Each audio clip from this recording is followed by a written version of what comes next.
Hello, my name is Deborah Bereviches, and I'm a lead scientist in quantum computing at VTT. You're watching our video series, The Quantum Advantage. In this episode, we'll take a look at some of the nuts and bolts of the hardware technologies that make quantum computing possible. VTT is at the forefront of developing new technologies to scale up quantum computers. These new technologies are based on our extensive experience in offering R&D services in the field of microelectronics and quantum technologies. For example, we are experts in making state-of-the-art detectors of electromagnetic radiation across the whole spectrum, from tiny X-rays to long radio waves.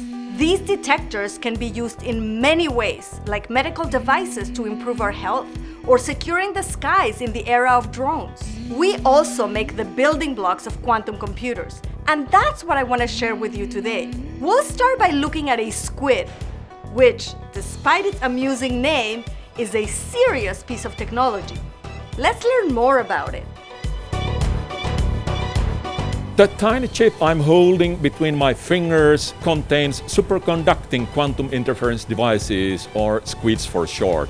They are the standard building blocks for cryogenic electronics, just like transistors are the standard building blocks for ordinary electronics.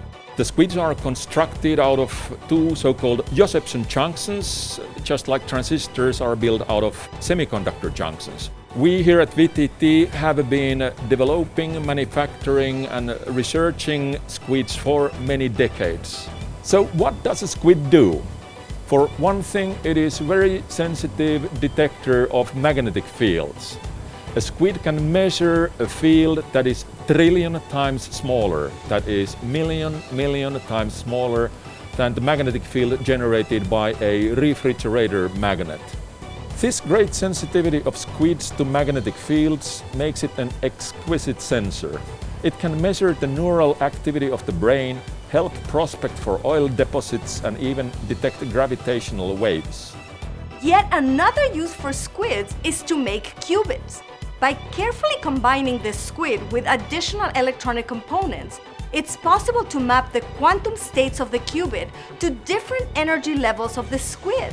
For example, you can make a qubit where the different quantum states correspond to different amounts of flux in the SQUID. It's not enough to have a qubit. To perform quantum computations, you also must be able to read out what quantum state the qubit is in. And for that, we need another cutting-edge quantum device that VTT develops and manufactures: the Traveling Wave Parametric Amplifier. The Traveling Wave Parametric Amplifier is an enabling piece of technology for superconducting quantum computing. The information on a superconducting qubit is transmitted by microwave light signals. On their own, these signals are extremely subtle and hard to detect. But with the use of microwave parametric amplifiers, the signals can be amplified sufficiently to enable readout of the qubits in the classical world. A proper amplification process is crucial, since while amplifying the signals to a detectable level, it should also preserve the integrity of the information by limiting the amount of noise introduced. A final piece of technology for quantum computers that VTT is working on is the interface between the qubits and amplifier, which operate at cryogenic temperatures, nearly absolute zero, and the control software, which operates at room temperature.